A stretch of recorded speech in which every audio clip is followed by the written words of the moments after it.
The wind tore across the open plains, dragging dust and dried grass through the fading light of evening. Clara stood alone on the gravel road that cut through the land, her single suitcase resting beside her like a quiet accusation. The sky was wide and burning orange, the kind of beauty that made loneliness feel even sharper. She hadn't planned to come here. In truth, she hadn't planned anything after the final notice was taped to her apartment door and the last phone call went unanswered. Life hadn't collapsed all at once. It had slipped away piece by piece until there was nothing left to hold. Her fingers trembled as she tightened her grip on the suitcase handle. She felt small beneath the endless sky, swallowed by the land and the weight of her own mistakes. The words came out before she could stop them, fragile and broken. "We have nowhere left." She wasn't sure who she was speaking to anymore, the land, fate, or the past she'd been running from. The sound of an engine broke the silence. A truck slowed behind her, tires crunching over gravel.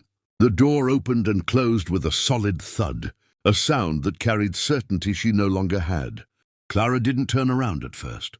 She already knew who it was. Some truths didn't need confirmation. Cole Weston approached without haste, boots steady, presence grounding. The man the world called a millionaire cowboy didn't dress like one, just denim, worn leather, and a hat shadowing eyes that had seen both fortune and loss. He stopped a few steps away, close enough that she could feel the warmth of him, yet careful not to crowd her. Slowly, he removed his hat, as if the moment demanded respect. She turned then, and her breath caught. Time hadn't softened him, but it had deepened him. Lines of responsibility marked his face, and something unreadable lived in his gaze. This was the man she had loved once, and the man she had left because loving him meant trusting something permanent. "You're standing on my land," he said, his voice calm, almost gentle. Shame burned through her, but before she could apologize, he continued, "Then you have me." The words struck harder than any accusation. Tears welled in her eyes, blurring the familiar outline of him. No anger, no questions, just an offer, steady and unshaken. For the first time in months, Clara felt the ground beneath her feet stop shifting, and as the last light slipped behind the horizon, she realized that maybe nowhere had finally led her somewhere she was meant to be. The ranch house wrapped around Clara like a quiet promise she wasn't sure she deserved. Warm light spilled from the windows, chasing away the chill that had settled into her bones long before she arrived. Inside, the air smelled of coffee, wood smoke, and something steady, routine, maybe, or safety. She sat at the heavy kitchen table, hands folded tightly in her lap, listening to the soft tick of the clock on the wall. Every sound felt louder in the silence she'd brought with her. Cole moved around the kitchen with unhurried confidence, pouring coffee into two mismatched mugs. He set one in front of her without a word, his fingers brushing the edge of the table as he pulled back. "You can stay as long as you need," he said, not looking at her, as if giving her the space to breathe made the offer easier to accept. Clara stared into the dark surface of the coffee. "That's not what scares me," she said quietly. Her voice surprised her. It was steadier than she felt. Cole leaned against the counter, arms crossed, studying her in a way that wasn't intrusive, just attentive. "Then what does?" She lifted her gaze to his. "Depending on you again."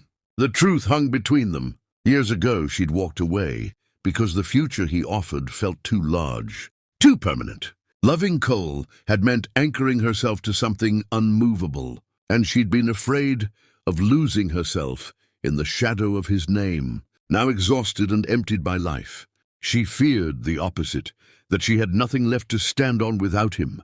Days passed in a quiet rhythm. Clara rose early, helping where she could, grateful for work that asked only effort and honesty. She fed the horses, mended small breaks in the fencing, learned the language of the land through sore hands and sun-warmed skin. Cole never hovered, never demanded explanations. His presence was constant but unassuming, like the horizon she learned to trust. At night, they sat on the porch or across the table, speaking little, sharing more than words ever could. One evening, beneath a sky scattered with stars, Cole finally broke the silence. "I never stopped looking for you." Her chest tightened. "I thought disappearing would make it easier," she admitted. It didn't. He nodded once.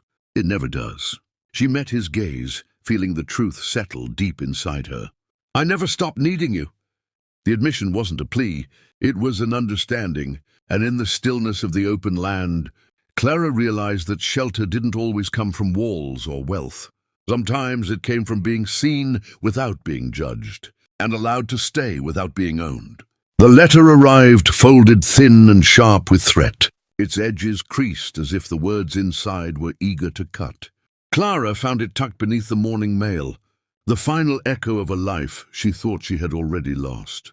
She stood in the barn holding it, the scent of hay and dust filling her lungs as she read each line again and again. Court dates, outstanding balances, consequences. The past had finally followed her here. Her hands shook, not from fear of losing money, but from the thought of losing dignity. She had promised herself she would not become someone who survived by leaning on another's name, especially not Cole's. She didn't hear him approach until his shadow stretched across the barn floor. He didn't ask questions at first. He simply waited, patient as the land itself. When she finally looked up, her eyes were glassy but dry. It's nothing I can't handle, she said, folding the letter with deliberate care. Cole reached out not to take it, but to rest his hand against the wooden beam beside her. You don't have to handle it alone. I do, she replied. If I let you fix this, I lose myself. His jaw tightened, but his voice stayed calm. You wouldn't be losing anything. You'd be choosing something. She shook her head. I won't be your charity. He stepped closer, close enough that she could feel his warmth. Then don't be, he said. Be my partner. The word landed between them, heavy and real. Partner didn't mean ownership. It meant standing side by side, choosing the same direction even when the road bent unexpectedly. Clara felt something in her chest loosen, though fear still lingered. That night she packed her suitcase again, old habits rising with the dark. On the porch, the wind whispered through the fields, urging movement. Cole stood nearby, silent, hands resting at his sides. He didn't ask her to stay. He didn't stop her. That more than anything broke her resolve. She closed the suitcase and let it stand where it was. I don't want nowhere anymore, she said, her voice soft but certain. Cole's eyes searched her face. Then he reached for her hand, rough fingers warm and steady. Then stay. As dawn crept over the plains, painting the sky in pale gold, Clara understood that choosing to stay wasn't surrender. It was courage. For the first time, she wasn't running towards safety or away from fear. She was standing still, choosing a life built on trust, shared burdens, and a future she no longer had to face alone.